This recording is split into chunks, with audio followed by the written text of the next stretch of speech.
ഇനി ആകെ ഒരു പ്രതീക്ഷ എന്ന് പറയുന്നത് ഗൗതം ഗംഭീറിലാണ്.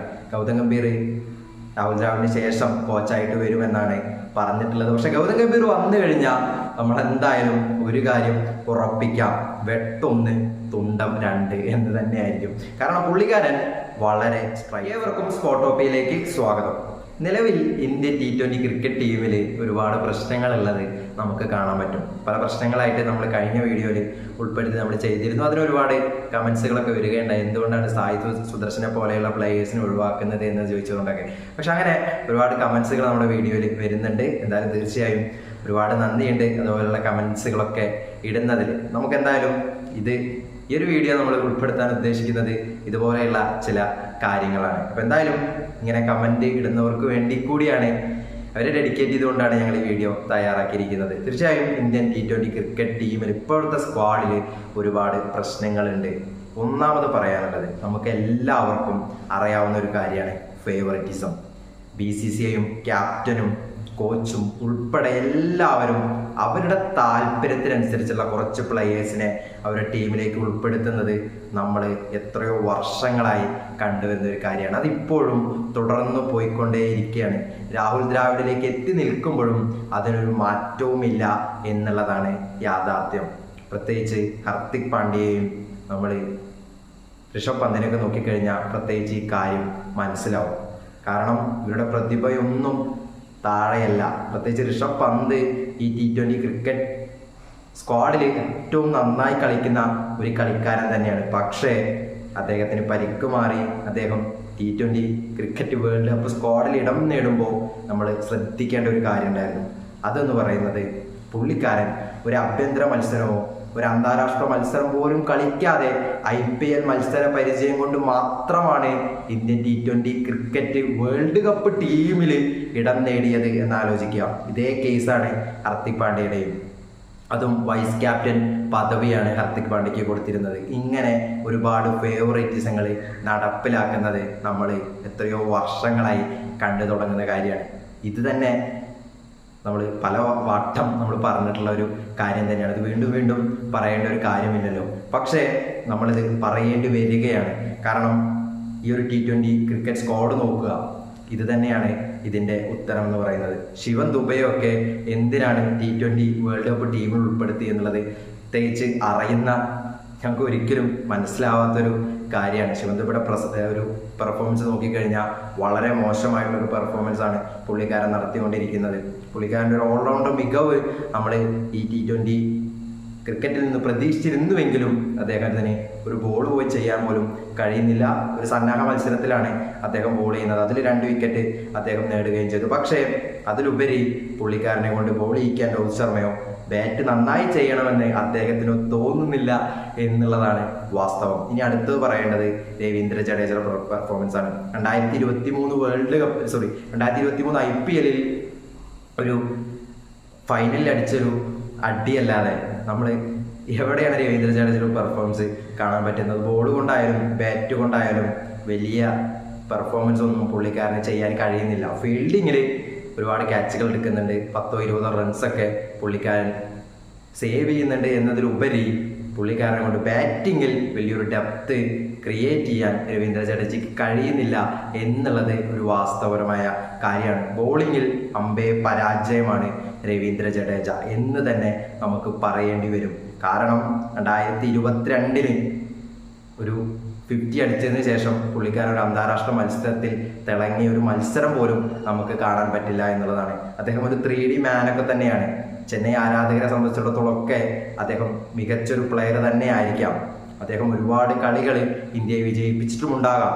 പക്ഷേ ഇപ്പോഴത്തെ T20 ക്രിക്കറ്റ് സ്ക്വാഡിൽ അദ്ദേഹം എന്തിനു ഉൾപ്പെടുത്തി എന്നുള്ളത് നമ്മൾ ചോദിക്കേണ്ട ഒരു കാര്യമാണ്. അദ്ദേഹം ഒരു സ്പിന്നിങ് ഓൾറൗണ്ടർ തന്നെയാണ്. പക്ഷേ അദ്ദേഹത്തിൻ്റെ പെർഫോമൻസ് ബോൾ കൊണ്ടോ ബാറ്റ് കൊണ്ടോ നമുക്ക് വലിയൊരു ഇമ്പാക്റ്റ് ഉണ്ടാക്കി തരുന്നില്ല എന്നുള്ളത് തന്നെയാണ് വാസ്തവം. അടുത്തത് പറയാനുള്ളത് രോഹിത് ശർമ്മയും വിരാട് കോഹ്ലിയാണ്.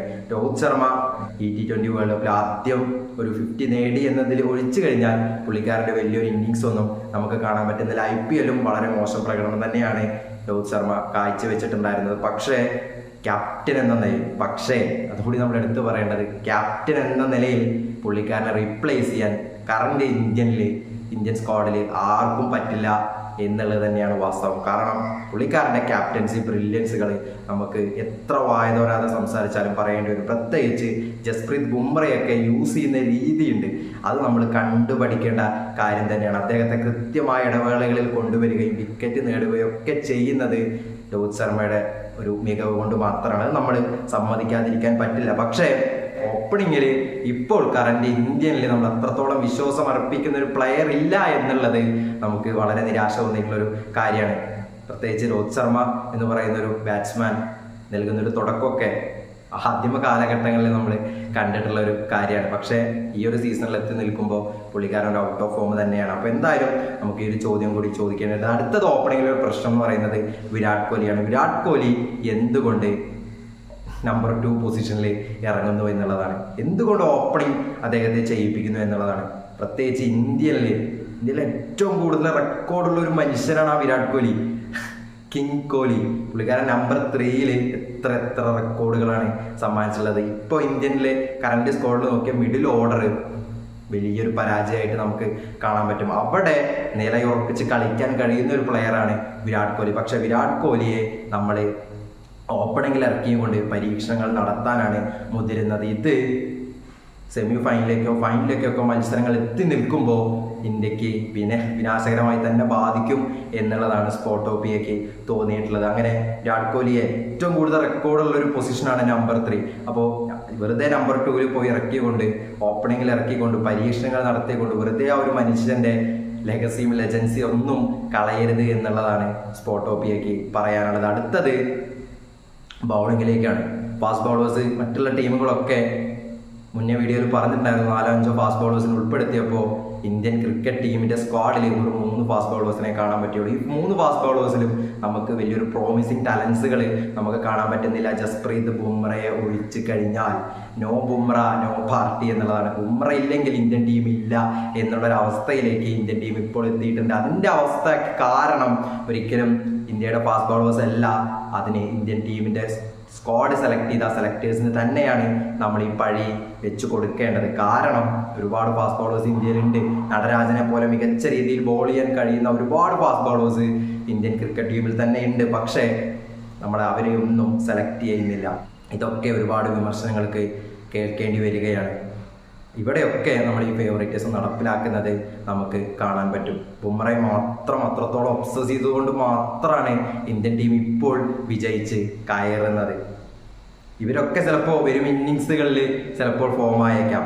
പക്ഷേ നമ്മൾ നോക്കേണ്ട ഒരു കാര്യം എന്ന് പറയുന്നത് കൺസിസ്റ്റൻസിയാണ്. ഒരു വിന്നിങ് ടീമിന് വേണ്ടത് റൊട്ടേഷൻ നടപടിയും അതുപോലെ തന്നെ റൊട്ടേഷനായിട്ട് കളിക്കാരെ കളിക്കുകയും ഓരോ ഇന്നിങ്സിൽ ഓരോ കളിക്കാരെ ടീമിനെ വിജയിപ്പിക്കുകയും ഒക്കെ ചെയ്യുമ്പോഴാണ് ഒരു ടീം നല്ലൊരു ടീമാകുന്നത്. അങ്ങനെയൊന്നും ഒരു ടീമിൻ്റെ ഒരു കോർഡിനേഷൻ ഒന്നും നമുക്ക് ഈ കളികളിൽ ഒന്നും കാണാൻ പറ്റില്ല. ജസ്പ്രീത് ബുംറ ഒഴിച്ചു കഴിഞ്ഞാൽ അദ്ദേഹം വിജയിപ്പിക്കുന്നതല്ലാതെ ബാറ്റിംഗ് മികവ് കൊണ്ടല്ല നമ്മൾ ഇന്ത്യൻ ടീം വിജയിക്കുന്നത്. അത് പിച്ചിൻ്റെ ഒരു പ്രശ്നമൊക്കെ ഉണ്ടെങ്കിൽ കൂടിയും ഇന്ത്യൻ ടീം ഇങ്ങനെയല്ല. ഇന്ത്യൻ ടീമിൻ്റെ ഒരു പ്രതാപകാലമൊക്കെ നമുക്ക് നോക്കിക്കഴിഞ്ഞാൽ മനസ്സിലാവും. അത് ബാറ്റിങ്ങിൽ വെടിക്കെട്ട് തീർക്കുന്ന വിസ്മയം തീർക്കുന്ന ഒരുപാട് ബാറ്റ്സ്മാർ വാണ് പോയ ഒരു ക്രിക്കറ്റ് മൈതാനങ്ങളാണ് നമ്മുടെ മൈതാനങ്ങളൊക്കെ. അപ്പം അങ്ങനെ ഒരുപാട് പ്ലേയേഴ്സിനെ നമുക്ക് അറിയാവുന്ന കാര്യങ്ങൾ. പക്ഷേ ഈ ഫേവറേറ്റിസം പോലെയുള്ള കാര്യങ്ങൾ നടപ്പിലാക്കിക്കൊണ്ട് ഇന്ത്യൻ ക്രിക്കറ്റ് ടീമിനെ തുലയ്ക്കുന്നതാണ് നമ്മൾ കാണുന്നത്. പ്രത്യേകിച്ച് ഇന്ത്യൻ ക്രിക്കറ്റിൽ തന്നെ ഒരുപാട് ടാലൻസുകൾ വരുന്നു. അവരെയൊക്കെ നിരാശപ്പെടുത്തുന്ന ഒരു സ്ക്വാഡ് സെലക്ഷൻ ഉണ്ടാകുമ്പോൾ ഒരുപാട് പ്ലേയേഴ്സിനെ അത് മോശമായിട്ട് രീതിയിൽ തന്നെ ബാധിക്കും. അത് നമ്മൾ കണ്ടറിഞ്ഞിട്ടുള്ള ഒരു കാര്യം കൂടിയാണ്. അപ്പം എന്തായാലും ഇനി ആകെ ഒരു പ്രതീക്ഷ എന്ന് പറയുന്നത് ഗൗതം ഗംഭീറിലാണ്. ഗൗതം ഗംഭീർ രാഹുൽ ദ്രാവിഡിന് ശേഷം കോച്ചായിട്ട് വരുമെന്നാണ് പറഞ്ഞിട്ടുള്ളത്. പക്ഷെ ഗൗതം ഗംഭീർ വന്നു കഴിഞ്ഞാൽ നമ്മൾ എന്തായാലും ഒരു കാര്യം ഉറപ്പിക്കാം, വെട്ടൊന്ന് തുണ്ടം 2 എന്ന് തന്നെയായിരിക്കും. കാരണം പുള്ളിക്കാരൻ വളരെ സ്ട്രൈറ്റ് ഫോർവേഡാണ്. ഈ ഒരു കാര്യം നമ്മൾ എടുത്ത് പറയേണ്ടത് തന്നെയാണ് എന്നാണ് എനിക്ക് തോന്നിയിട്ടുള്ളത്. കൊൽക്കത്ത നൈറ്റ് റൈഡേഴ്സ് കിരീടം നേടുമ്പോഴും ഗൗതം ഗംഭീറിൻ്റെ ഒരു പ്രസൻസും അദ്ദേഹത്തിൻ്റെ ഒരു ബ്രില്യൻസും ഒക്കെ നമ്മൾ കണ്ടിട്ടുള്ളതാണ്. അപ്പം അങ്ങനെ ഒരു യുവതാരങ്ങളെ കൂടുതൽ പ്രൊമോട്ട് ചെയ്യുന്നൊരു കോച്ച് കൂടിയാണ് ഗൗതം ഗംഭീർ. ഒരു മെൻറ്റർ എന്ന നിലയിലായിരുന്നു കൊൽക്കത്ത നൈറ്റ് റൈഡേഴ്സിൽ അദ്ദേഹം പെർഫോമൻസ് ചെയ്തിരുന്നത്. അപ്പോൾ എന്തായാലും ഇന്ത്യൻ ടീമിലേക്ക് എത്തുമ്പോൾ വളരെ സ്ട്രൈറ്റ് ഫോർവേഡ് ആയിട്ടുള്ളൊരു കാര്യം തന്നെ പുള്ളിക്കാരൻ നടത്തുമെന്നാണ് ഞാൻ പ്രതീക്ഷിക്കുന്നത്. എന്തായാലും അത് ഉണ്ടാവട്ടെ. ഇന്ത്യയുടെ ശുഭ ഭാവി ഇനിയും വരട്ടെ എന്ന കൂടി ആശംസിച്ചുകൊണ്ട് സ്പോട്ടോപ്പിയ വീഡിയോ ഇവിടെ അവസാനിപ്പിക്കുന്നു. വീഡിയോ ഇഷ്ടപ്പെട്ട് കഴിഞ്ഞാൽ ഒന്ന് ലൈക്ക് ചെയ്തേക്കുക, ചാനൽ സബ്സ്ക്രൈബ് ചെയ്യുന്ന കാര്യം ഒന്ന് മൈൻഡിൽ വെച്ചേക്കുക. അപ്പോൾ പുതിയൊരു വീഡിയോ ആയിട്ട് നമുക്ക് വീണ്ടും കാണാം. അതുവരേക്കും ഗുഡ് ബൈ.